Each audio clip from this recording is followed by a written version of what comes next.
All right, so we're going to do an overview of digital camera technology and basic photographic techniques tonight.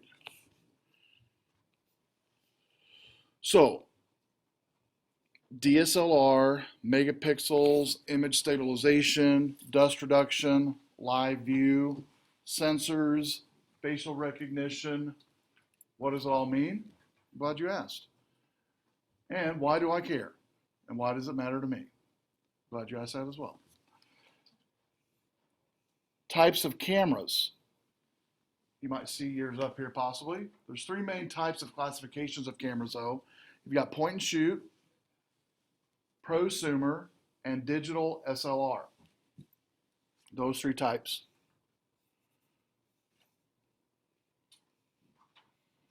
Point and shoot cameras are commonly referred to as consumer or digital cameras.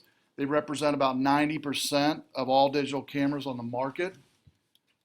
Best Buy, Office Max, Walmart, all have a number of consumer digital cameras, from Sharp to Panasonic, Kodak, to just name a few. Typically, they're very small and compact and lightweight, like this one here. Targeted a broad majority, typically very user-friendly, and image quality has improved drastically over the years.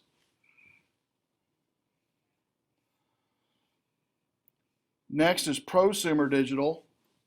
They're generally not its own specification, commonly termed as a point and shoot, advanced point and shoot, similar shape and appearance, typically have extended zoom of some type, and typically combine point and shoot features with more advanced manual override features of the settings.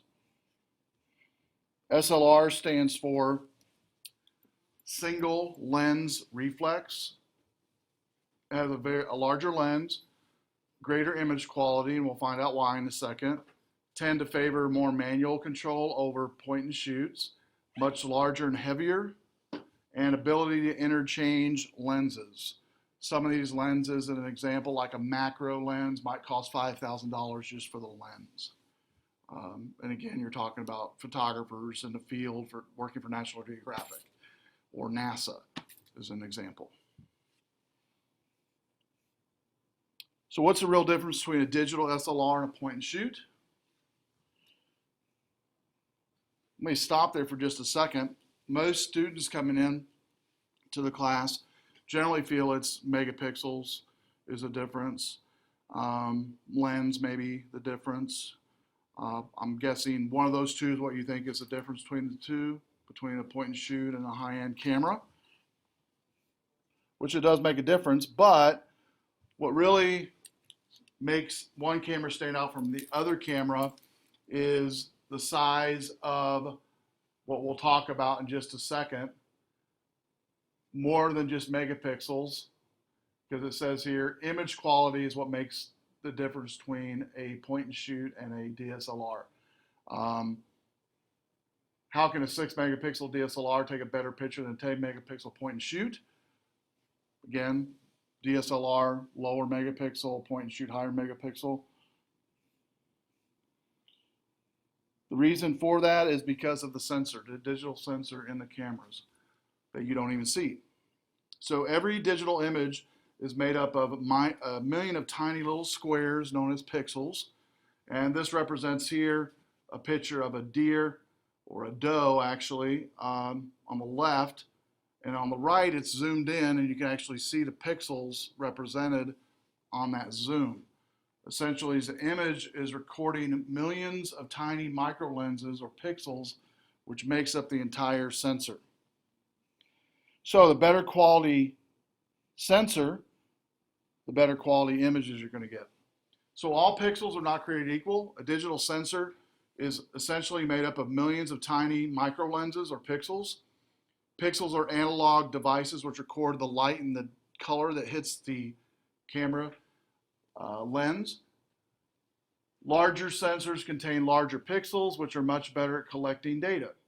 So a normal point and shoot at the top has a very small sensor, same color spectrum, but smaller sensor. the larger DSLRs have a larger sensor and the squares are bigger, meaning better quality of image on the end result. Now, the reason most people don't see it today is most of your images today go where? Where do your images go today? Somebody tell me where you post most of your, or do with most of your images today. Online, right? Facebook, Twitter, Instagram. Very few people even print their images out anymore. Special occasions like graduation, right? Weddings, births of babies, maybe having their first picture, school pictures, and that's about it, right? Not many other uses where people on a daily basis print out their photos. And so there's only so many pixels that your monitor can view, and it's much less, you'll find out this semester, than what can be printed out. So if I was to give a scale of say 1% to 100%, your monitor only utilizes possibly about 20% of most of the capacity of what your cameras can print out quality-wise on a hard copy piece of paper. And so you're only using, it's kind of overkill basically is what I'm saying for what most people use their cameras for. And the quality of the image then really doesn't matter on sensor, having a high quality camera for most of you, because you're going to use most of yours mostly for social media for the most part.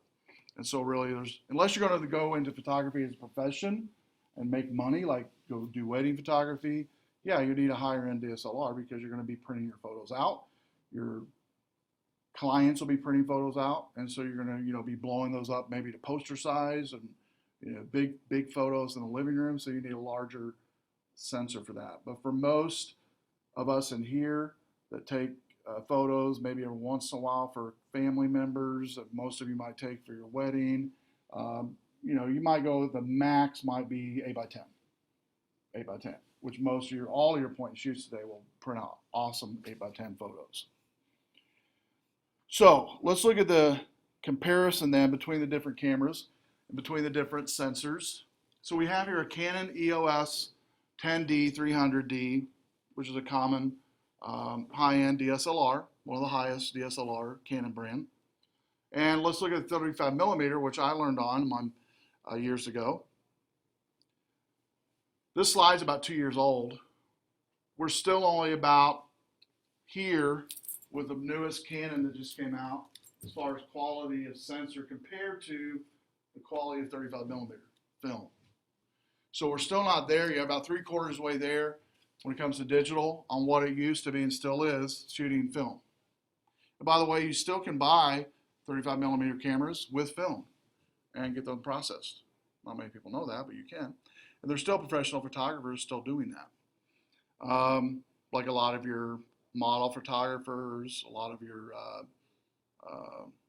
food photographers that take photos for magazines for food still use film because the quality of clarity is much higher with film than it is even with the highest end digital camera, which a lot of people don't know that.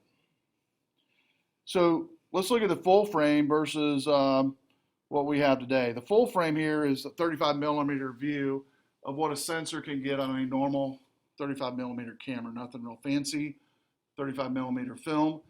In the center there is what you're seeing on the highest quality digital camera today, on what it can get, and also the clarity of outcome. So, digital camera features and techniques.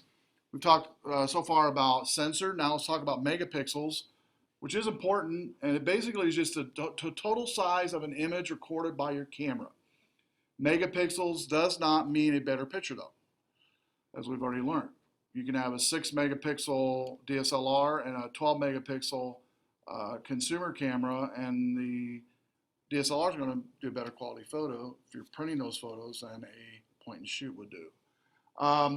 Digital image dimensions don't also equal print dimensions. For example, a full quality image from an 8 megapixel camera will produce a digital image approximately a 9:14 max by today's printing standards. Photo quality though, no higher than 8:10, and that's with 8 megapixels. Most of your cameras today that you buy off the store shelf have at least 12, 15, 18, 24 megapixel dimensions. So plenty enough for what most users use today if they are going to print. So this chart gives how many megapixels it takes to versus print size. And so here we have on the top axis and left axis is going to be the dimensions of your printout.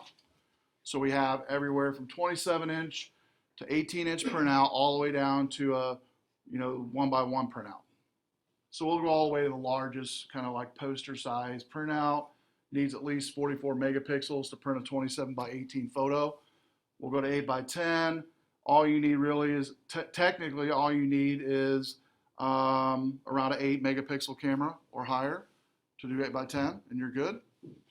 And so most everybody in here with a camera that you have, even a cell phone cameras today, have plenty enough quality in them for an 8 by 10 type of photo.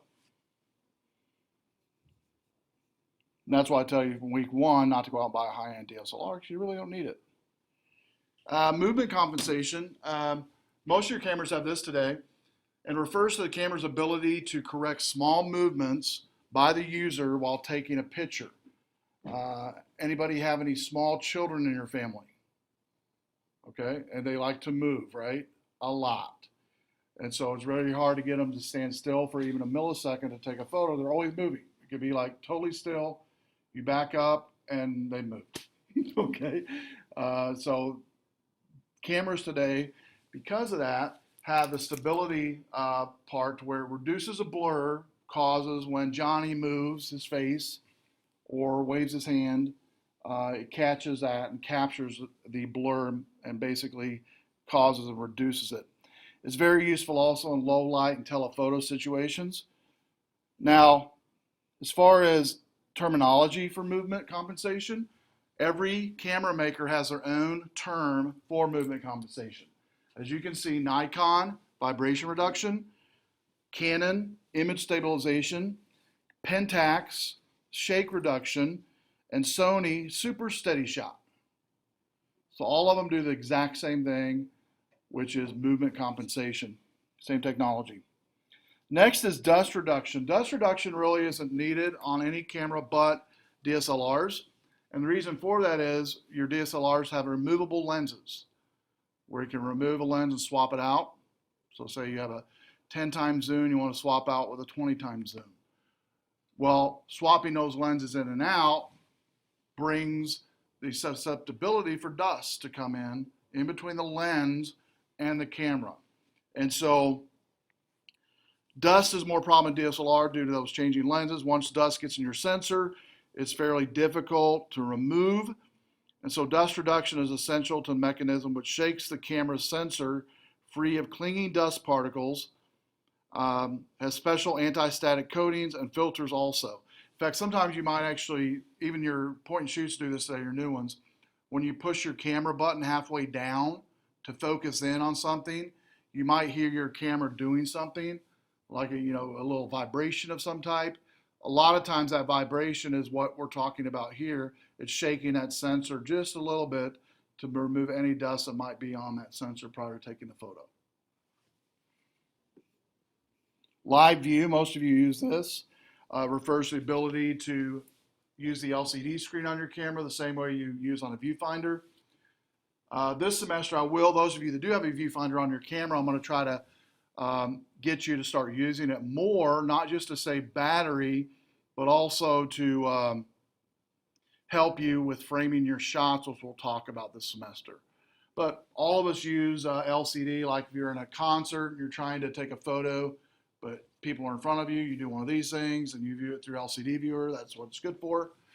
But everyday shooting, I recommend using the viewfinder just to save battery and also getting better frame shots. Now, shots can be composed even while holding it up in the air, away from your face. Originally, this was a feature only to point and shoot cameras, but today, all of your camera categories have these all the way up to DSLR. Facial recognition. It's been around for a couple years. The camera detects the faces in your frame, and based on the color and contrast changes. Focus is automatically adjusted, and details upon the face happens via the sensor. And colors and contrast are automatically adjusted as well to create pleasing skin tones. So you can be in a group of people, and background can be other things. The cameras today will focus on faces, and a lot of your cameras will actually put little boxes around people's faces. And as they move, you actually see a box move with that person because it recognizes the face of that person as it's taking the photo. So getting a good shot. We all want to get a good shot. There's hundreds of different factors that come into making a good photo. It's a relative term. As some assignment was last week where you had to choose a photo, everybody in here chose a different type of photo, by the way. Wasn't the same picture. Everybody chose a very different picture from each other and a reason why you liked it. And so what that says is good photos is relative. It's a relative term in the fact that it's relative to your biases, your opinions, your likes, your dislikes. And so what's good to one person might not be good to someone else, right? For our purpose, we're going to refer to good photo in the sense of what's called correct exposure. And exposure has to do a lot with lighting and the photo position in front of the object, how you frame the object. So lighting and how you frame whatever it is you're taking a photo of. And lighting will be the most important. So a correct or good exposure maintains as much detail as possible in very bright parts and as well as very dark parts. Has you ever taken a picture at nighttime where there's maybe a street light out there, or you're in front of a car and the camera uses a flash? The photo of the person comes out maybe like really kind of whitewash kind of, and then everything else behind it is pitch black, right? Because the camera, the flash is basically going to saturate everything around it. And the person that you finally got a photo of, regardless of their skin tone, regardless of the light or dark or whatever, it's going to lighten up everybody's face with that flash. And so it's not true representation of that person. It's not true representation of the darkness, true representation of light. And so when you take a good photo, you want to make sure you have good representation of what the true light is at that time and the true darkness. That makes sense? That way, what you physically see with your eyes, the camera also outputs. And that's what the result is that you want to be. And a lot of times you don't realize this, but your eyes adjust immediately when you walk into a dark room. You don't have to adjust any knobs or buttons. I mean, as soon as you walk in a dark room, immediately your eyes adjust, right? Just like in this room, you're looking at me, I'm looking at you. Our eyes adjust immediately to things around us. Our eyes also block stuff out around us too, that are around us sometimes, that's not important to what we're paying attention to at the time, right? But when you see a photo, you see everything. You can't block stuff out. I mean, you can't take a photo, print it out, and go. Somebody goes, "Well, what about that? What are you talking about? I don't see it." Yeah, it's right there. I don't see it. Your eyes do, by the way, block stuff out. And we also fill stuff in too. Our eyes can fill things in that maybe is not even there at times. An example would be, have you ever felt like something was coming towards you and you realized it wasn't? It could be anything. It could be, I don't know, the dog was 50 feet away, and for some reason you thought it was right here because your eyes filled it in. And it might be because you just watched a scary movie last night and a dog attacked somebody. That does affect what you fill in, by the way. What we experience affects what we fill in our surroundings. And it could be true or it can be false. But with photos, the one thing photos don't do is lie. They don't lie. They don't fill stuff in. They don't leave stuff out. And so when you're taking a photo, you got to take into effect everything, and that's what exposure will help you. Learning how exposure works will help you. So 3 factors in influencing exposure. And it's the 3 legs of the stool, you could say. The first leg would be shutter speed, second, aperture, and third, ISO. So shutter speed, aperture, and ISO. those three. Shutter speed, you probably guessed, is just how fast the shutter opens and closes on the camera. It refers to how long it's open, how long it closes, how long the camera sees the picture. It's measured in seconds from 30 all the way to 1/88,000th of a second. Shutter speed, like 600 and up, could be used in stop motion and will freeze it. So as it sees here, two kids jumping up in the air, no blur, nothing, it just boom, right there. So sport photography uses shutter speed, football game, baseball, track, everything that's fast and motion, National Geographic, running animals through the forest, through the woods, whatever, gets the shutter speed at fast. We'll do that. What about slow shutter speeds? If you want to create movement or flow, 1/60th of a second or slower can cause movement to come out in the picture. Like on the left, from running water, it literally looks like it's moving, right? But it's not. It's a picture, but it looks like it's moving. And it technically was moving when they took the photo. But the way to slow it down to give the effect is by slowing it down. Like this right here. When you see a group of runners, by the way, you don't see this with your eyes, do you? You don't see this with your eyes. If we do see this with our eyes, we probably need to get our eyes checked. All right? When we see this, we see everything pretty much at all times is capturing everything, if you think about it, in still motion all the time. So when we see people's legs moving, we don't see any blur. So our eyes, our shutters on our eyes, our pupils, our blinking of our eyes capture everything, as you could actually say, in like a fast shutter speed would in a camera. There's no blur. But to create blur, slow up the shutter speed, it'll do it, and to create movement.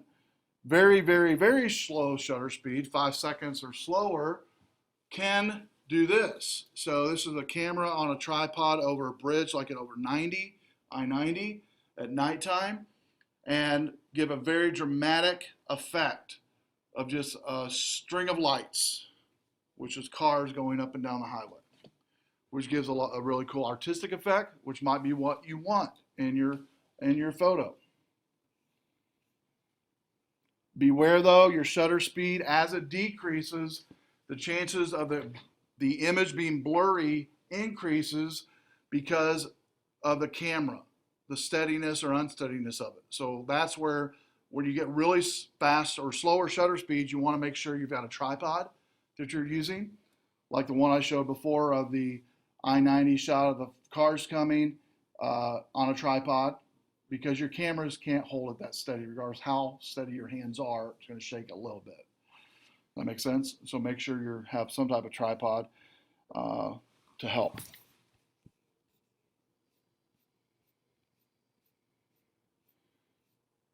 Aperture.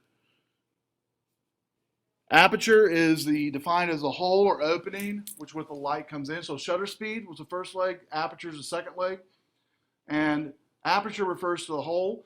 So as the shutter opens and closes, the aperture stays whatever it is you set it to be. Cameras also call this the f-stop, aperture or f-stop.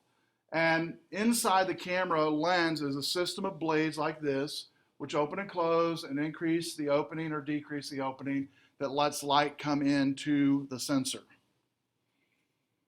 So aperture, like I said earlier, often referred to as f-stop on your camera, is usually represented as like an f-stop 1.8, f-stop 5.6. The tricky thing about aperture is the smaller the number, the wider the opening, the larger the number, the smaller the opening. So it's reverse logic from what you think it would be with the number. So a large aperture of 2, a small aperture would be 22. The wider the lens is open, the larger the aperture. The more light gets in, and you can take faster shutter speeds. Now, we'll learn more about settings on your cameras as time goes on, but when your camera is set to shutter mode, it automatically adjusts aperture. When it's set to A mode, aperture mode, it automatically adjusts shutter speed. And so there's some things your camera does automatically depending upon the mode it's in. So here's a top shot of a camera, and then here's a dial on what you can choose, and then maybe what the whole opening representative would be. So F2, F4, F8, F16. So as the numbers increase on the f-stops, the whole decreases, meaning less light's coming in. Depth of field. Aperture also controls what's called depth of field, which refers to your image and focus. An example would be if I was to come up to you tonight with a camera and try to get a focus in on you only and blur out the monitor in front of you, I would have to play with the aperture in order to do that. And we've all seen photos maybe where, you know, there's a crowd of people around somebody and that person's totally focused and everybody else is blurred out. Now, those of you familiar with Photoshop, you can do that in post-production easily, right? But you can also do that with aperture, with the correct number of aperture that you're using. So it refers to how much of your image is in focus. A wide aperture or a small number will give you a shallow depth of field, and it can be used to isolate a subject. All right. So small number aperture, meaning a wider depth of field, shallower depth of field, is going to isolate that subject. So here we have an example of a couple balls of twine, 3 balls of twine in both shots. The shallow depth of field on the left, use an aperture of f.28, f-stop 2.8, which we know is a larger, it's going to be a larger hole. The 32 is going to be a smaller hole. And so we see here, because of the shallower depth of field, we actually have some blur going on here. This isn't post-production, this is real-time photography. And that front twine, ball of twine, we could focus and see. The back 2 twines are blurred out. And that's also to accentuate the object that photographers wanting to highlight, right? Whether it's a person, whether it's an object, whatever it might be, a scenery in nature. And then the right one's kind of just flat, boring, one-dimensional. You notice on the left one, it actually does give dimension. We can't print 3-dimension, right? But we can give it some dimensional kind of look by adding a shallower depth of field. And that's probably, to me as a photographer, one of the most interesting parts of learning photography over the years and still learning is depth of field, being able to do the shallower depth of field on subjects close up and also far away, being able to get that depth of field.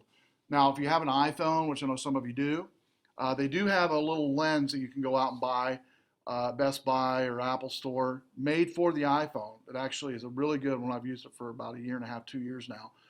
And it has on there a macro lens. It has on there a zoom lens you can put on there. And it's really, it's OLO is what it's called. And it's a really good lens. If you're interested, see me after class. I'll show you where to find it and all that good stuff. But I definitely recommend it, those of you who have iPhones. It gives a kind of a lens to the camera that it doesn't have in the quality. Now ISO is the next one. So we had shutter speed, aperture, now ISO, which is the third leg. ISO refers to light sensitivity of the sensor. So this goes right in tandem, juxtaposition to the quality of the sensor is in juxtaposition to the not only the sensor, but the ISO. The ISO is going to affect the sensor, and it does affect the light that comes in. Like in here, the light's not that great, right? So what ISO is going to do is fake the light for the sensor. So if we say the light quality in here is 30%, we'll just say it's 30%, right? We can tell the ISO by setting it differently to bump it up to 100% lighting in here and fake it out and fake out the sensor. And you'll learn how to do that this semester. By increasing ISO, you can add more light, faking out the sensor technically, making it look like there's more light in here when there's not. And then also if it's too light in here, like say it's a bright sunlight, you can also use ISO to darken and make things less light coming into the sensor. And so high ISO, some of your cameras have this called high ISO, means the sensor will bring in more sensitive to light, meaning it will take less light to get the right exposure. It's similar, high ISO is similar to 35 millimeter quality film. Typically, your ISO on all of your cameras range anywhere from, it says 800 to 1600, but some of yours actually start at 80 on ISO. And you might have seen that on your camera and played with it a little bit. Newer digital cameras have a higher range, up to 64,000 ISO. Using high ISO values causes the sensor to produce much more heat and noise. In fact, I like to call it graininess, kind of, to the photo. When you use a very high ISO, regardless of what the situation is, it adds a graininess to the photo. It might be lighter, but it's grainy as well. And, you know, I like to do photography that's kind of artistic too at times, and you might want that possibly in a setting. And that's cool too.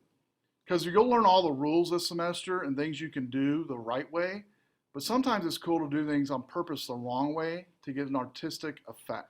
Does that make sense? To do it totally reverse to get something that you want.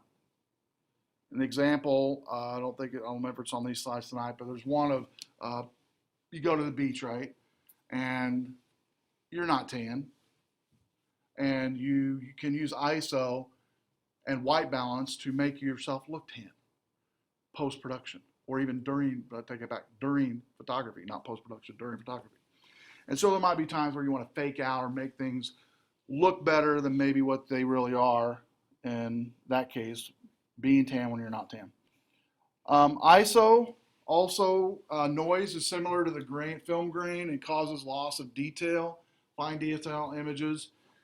It's more visible in dark spots of the image and is generally more noticeable when displayed on a screen than in print. Have you ever had anything show up on your monitor or your phone that looked pretty awesome, and then you print it out and goes, that's terrible?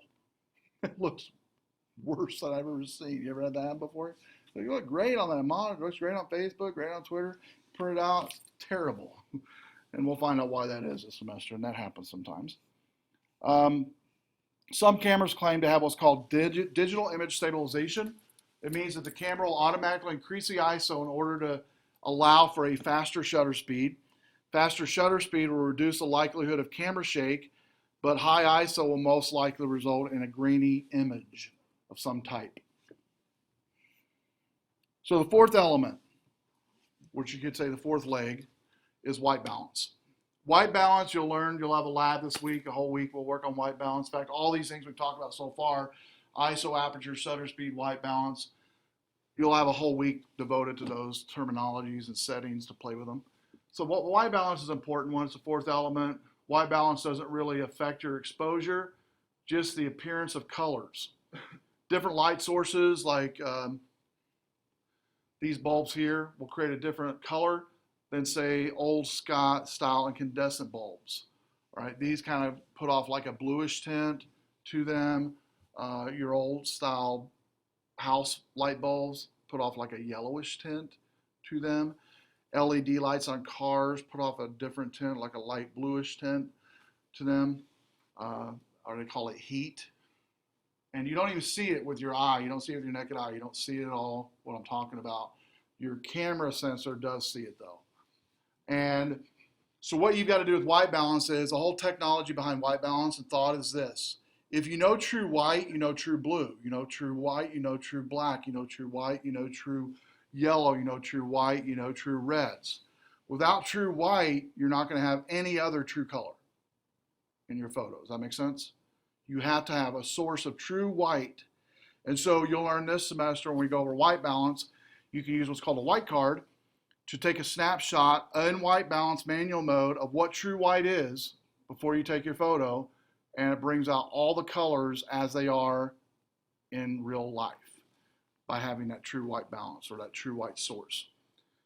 And some of your cameras will allow you to save that white card, some of them won't, so it just depends upon your camera, but we'll go over that. So white balance is essential to camera compensating for the color cast of light in order to reproduce the correct colors. The color cast of light, it refers to what's called a color temperature or Kelvin degrees from cool to warm. Most digital cameras have automatic white balance, and that's probably what you've used up to this point. But they also have options for different sources of light. So let's look at some basic in-camera settings that all of your cameras have some or all of these. The first is exposure modes. There's several different modes your camera has when it comes to exposure modes. Auto, everybody should have that. And if you want to get your camera out, you can actually look at these while we're going over them real quick. Auto is it just says auto on there. It looks like a green box maybe on some of yours. And it refers to auto. Or you might have A. It's simply automatic, point and shoot, where the camera decides every setting for you. Okay?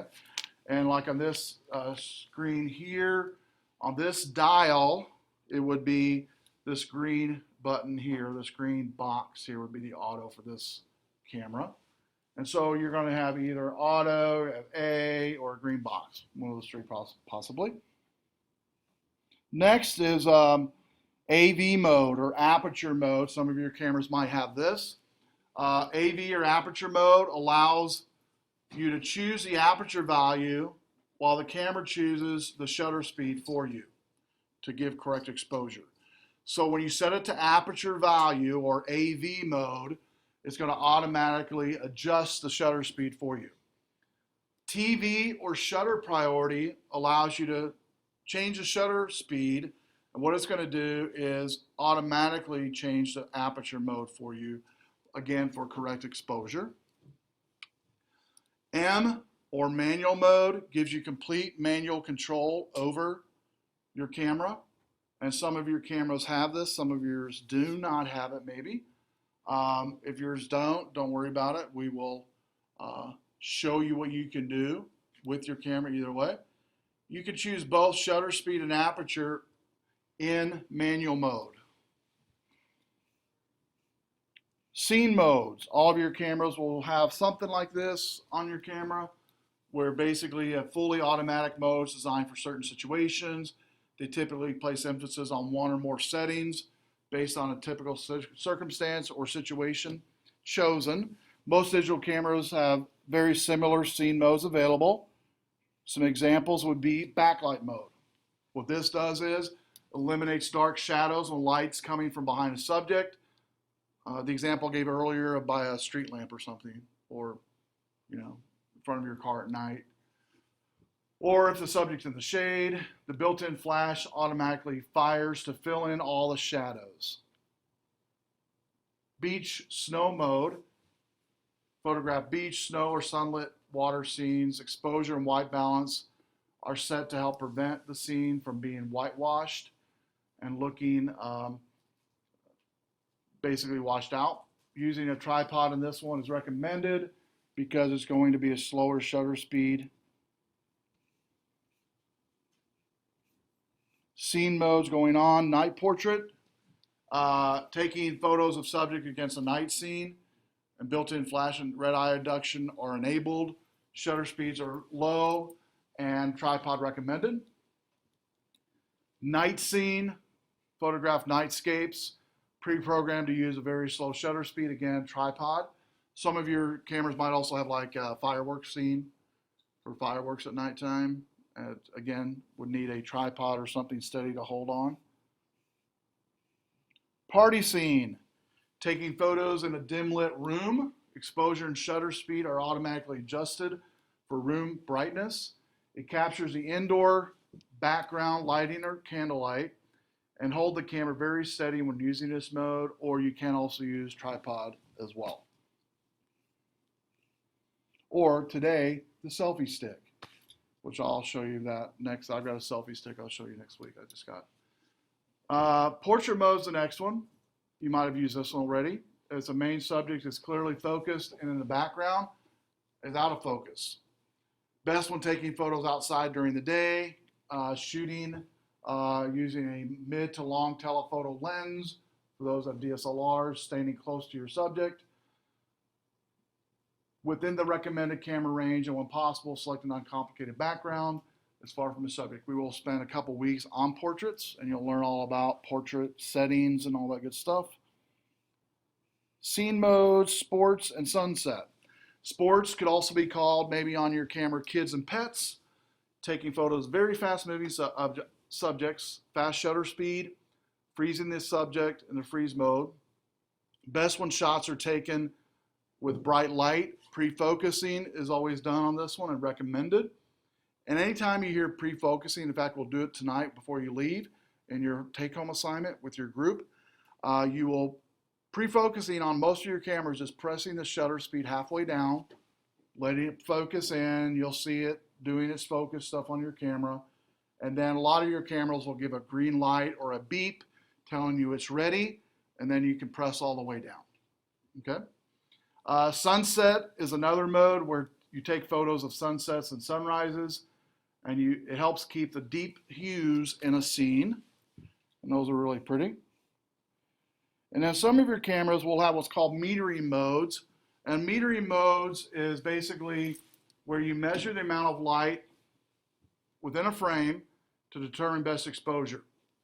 In fact, a meter mode a lot of times on cameras, we'll talk more about in a second, but basically you've got, here's your frame you're taking a photo of. A meter mode can be centered, it can be multimeter mode, to where these spots on your camera is what it's focusing in on. And then sometimes your cameras will have auto meter mode, meaning it'll take your subjects and say it's all people here that you're taking a photo of, and the meter mode will actually capture all of the subjects in the auto meter mode and focus in on those to give good facial recognition, tonal, skin tones, things of that nature. This is what it looks like for center meter mode. That'd be the one I drew first, which was basically just right in the center of the shot, and your subject's in there. And basically what it's going to do here is it's going to choose the best exposure for that one area, and generally used for photography or portrait photography. Matrix is kind of like I drew up here with all the four corner one and one in the center. It has different series of zones, usually for an area that's fairly well lit. Spot metering is where you can spot in on one subject, just over 4% of the viewfinder area, and take a precise exposure reading on just the very center of the frame and disregards everything else. Spot metering is used when a subject is backlit or bright light is on the subject in the background. Example would be an extreme brightness of a scene like on a beach in midday, or it's just snowed and you want to take a picture of somebody at noon, bright sunlight in the snow. Partial metering takes up a little bit more, 13.5%. And this one's used for portrait photography, where the subject is backlit and underexposure is minimized by metering the face. So generally, this 13.5% is designed to focus on the face of the subject if you use it. And again, not all your cameras have metering mode. I don't even have an assignment for metering mode, but I need you to know what it is. And we'll talk more about it when we get to the exposure week. So let's talk about this right here, which is rule of thirds. Rule of thirds is in nature. It's in everything that you see is made up by thirds. Everything, whether it be the ground, the water, the sky. That's what the earth is made of, right? Your body, you could say mind, body, spirit, okay? The list goes on and on as far as even the makeup of a shell is made up in 3 different areas. Your face can be split into 3 different sections.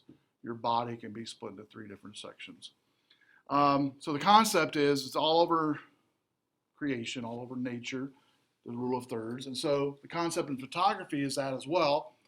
One of the first things photographers learn in photography school and design school is this terminology, this term called rule of thirds.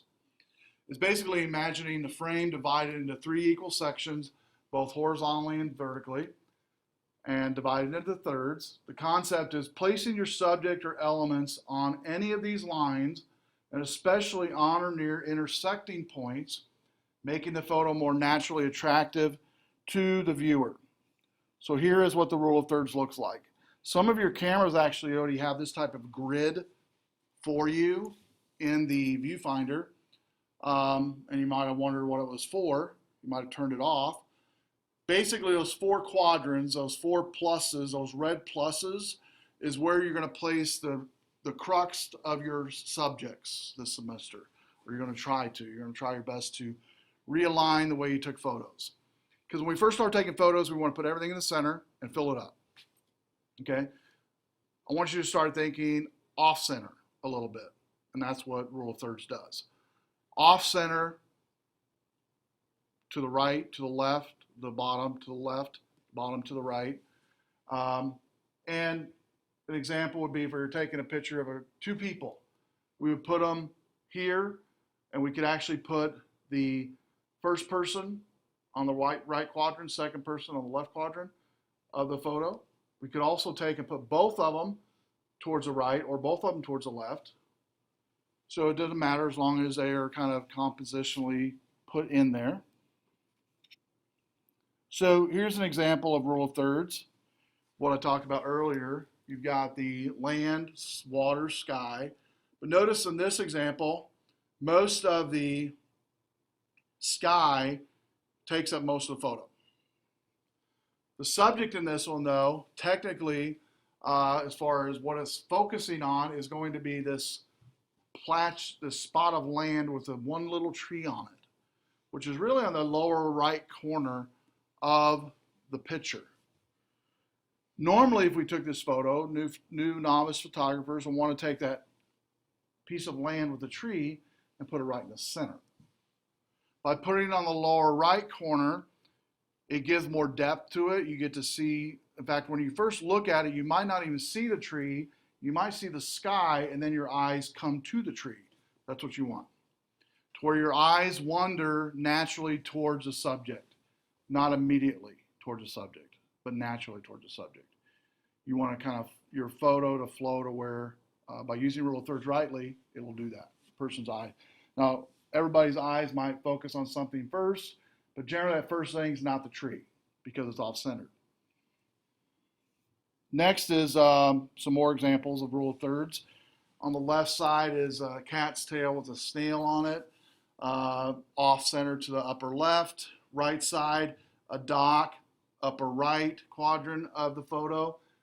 And again, what it does is it gives more depth to the photo, but it also makes you see more of the photo than just the subject, which is definitely what the photographer wants you to see, but there's other things around that supports it. So rule of thirds is just a concept. It's very simple. You just place the subjects along the lines or near the intersecting points. For portraits, the eyes are often positioned along one of the horizontal lines, preferably near one of the power points or quadrants, I like to call it, to make the photograph more pleasing to look at and naturally draw attention to. For landscape and horizontal horizons, it's aligned to be where the horizontal lines depend on whether you have how much land sky that you want. Generally, it's a 1/3, 2/3 thing. You either have 1/3 land, 2/3 sky, 2/3 sky, 1/3 land, or flip it back, 2/3 land, 1/3 sky. You have that as well. And so basically, it's going to be the 1/3 rule. What I'd like you to do before we get into the take home here is talk about post-production and image management before we're done with the discussion. I talked about it last week a little bit, is Picasa. You need to get Picasa installed on your Mac or PC at home. It's free to download. You just Google it and find it. It's simple to use. And for right now, just install it. That's all I need you to do. Nothing more than that. It will ask you when you install Picasa if it wants you to search the entire computer, if you want it to search the entire computer for images. If you want to, that's great. If you don't want to, you can just cancel out of it. If you say yes, so it will literally search everything on your computer, find every photo, put it in Picasa, and then it'll sort it by date and time of when those photos were taken. That's what it does by default. So do that before next week. Now I want to get into your group assignment. You get to know each other a little bit more in this one. So the take home is this. You're going to take photos of each other, classmates, photos of classmates. You're going to practice with your camera tonight, regardless of what you brought tonight, whether it's a camera phone, whether it's a point and shoot, whether it's a brownie camera. You're going to practice and take at least 10 photos per person in your group. Set the camera to auto mode. Press the button halfway down and focus in before you press it all the way down. Now this is important here, so pay attention to this. Say you're in a group of three tonight when you go. Each person you take a photo of, you're going to take those 10 photos. They're going to choose only one that they like, and you're going to delete all the rest of them from your camera. Now, most of you have phones, so the easiest way to do it is if you take these photos with your camera, take another photo with your phone, and then text yourself that picture with their name. Does that make sense? So you have a picture to a name because you can't put a name in your camera. Okay, does that make sense? And by the way, it's a trick I use all the time when I'm out and I'm taking photos with my camera. I'll use my phone a lot of times to just tag and label things as I'm going through so that way I remember who this person was, who that person was, where I was located at when I took the shot, stuff like that. That makes sense? And so if you're going to get in groups of 2 or 3 or 4 tonight, want everybody being involved with this, so I don't want to be by themselves. And as you leave, you're going to kind of greet each other a little bit. You can do this out in the foyer area. You can do this out further out in the building. Right now, all the areas I just talked about are empty, so you got plenty of room to walk around and kind of get to know each other a little bit. And then take each other's photos, 10 photos apiece. Each person is going to choose only one photo. Then if you have a phone, take a picture of that person, put their name, text it to yourself. And then what you're going to do is with your photo site, you're going to create a folder on your photo site in Foki, a photo album on your photo site in Foki, and you're going to tag it week 1 and upload your photos, plural. Make sense? And to submit, all you need to do when you get done with this, say you go home, you get the 2 photos or 3 photos of the people you took photos of tonight. When you upload them, what I'd like you to do is, when you upload them, you do have a chance to label them in Foki, and I don't want you to put their name in the image because it is public. It is a public thing, so I don't want you to put their name there. But what I do want to do here is when you say done, do one more thing for me. I don't have it on your list here. If you could list their names also here, and that's where your phone's going to come into play. And I don't have it on the description here, but if you could do that, that would be great. So if you took a picture of, Jim and Sally, you're going to put their names here, and done. And then upload Jim and Sally's photos to Foki in week 1. And let me quickly show you, because some of you haven't done this yet. I know you have all of you have your Foki site already submitted to me. So let me show you how easy this is, and then we'll be done. And then you'll get with a group of 3 or 4 around you and take your photos before you leave, and you'll be done with your take home. So let me go ahead and show you here real quick how to create a photo album for week 1. It's pretty simple. So I'm going to go here into, I'll use Web225. I'm going to create a new folder for us this semester. And we're going to do 5 spring 2015. Okay, there it is. So there's my folder I just created, and I'm going to create a new album, and I'm going to call it week 1. Create it. And then now I'm able to drag and drop photos in here from my computer, or I can upload them with some other uploaders. Now, if you want to use these other uploaders, and one I recommend out of all of them is this older folky Java uploader,